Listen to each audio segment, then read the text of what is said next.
Hi, great that you're back. Today I'd like to show you a little workaround you can do if you have a Fenix and a Stryd Footpod, and if you would like to do a power-based interval training. Garmin does not support this natively if you create a running training, which I think is very, very sad. But there is a little workaround you can do, which is not perfect, but it works pretty good, and it gives me all the information I need to have, and I tell you what I do. First of all, you have to pair your Fenix and your Stryd not only as a Footpod, but also you have to pair the Stryd as a power meter. This is very important. You just go in your Fenix settings, you go to sensors, and you go to add a sensor, and then you search your Stryd as a power sensor and you add this. This is very important, otherwise it won't work. Then you either use your bike profile. If you do not bike with your Fenix, you can use this profile and adjust it, or you create a new profile which you call, for example, Stryd running or whatever, and basically clone your running profile. So you put all the settings in there that you like to see in a running profile, but it is a bike profile. This is very important. And you have to activate the Stryd IQ field so that you get the power information in this profile too. So this is basically what you need to do on your watch. And then you simply go over here and you can create a training here. Either use a new one or modify another one. I have one here, for example, and you can do all the things here. As you can see, if I go now over here to work on training, you can set all the things here. If I like to add a new thing, a new part, I can have the time, the distance, the lap, calories. I can have it by heart frequent or by power. This is only in the bike profile. You can choose power. And if I go more, I can add an intensity goal.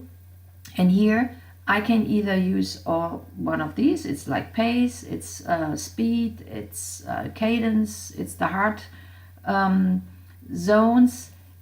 These are the power zones, but if you have power zones from your bike in there, do not use these zones, because then you will be warned with your bike zones. So you go all the way down here and use the personal zones, and then you can just fill in there any kind of zone you like to be warned for, and then you have this zone in here. I like the manual zones because here I have the chance to narrow things down. For example, my zone 1 with the Stryd is 116 up to 147. So if I like to run in the recom area, I just add a goal here like 116 up to 125. Or if I want to run in the higher zone 1 area, I just say let's say 130 up to 147. So I have more chance to narrow things down here, to nail it to where I would like to have the zones. So I think the manual zones are even better than the regular zones you have in your Stryd. You can more specify it here, and then you simply you save the training, and then you send it to your watch. You can do it either out of the web app, or you can do it from your Garmin Connect app on your phone, which I always do because I think it's faster. It works better for me. The downside is if you have a Garmin heart strap like the running strap or the triathlon strap, which usually gives you the running dynamics from Garmin, like your stride length and left right balance and all this stuff. This information, all the running information, you unfortunately will not have in this file.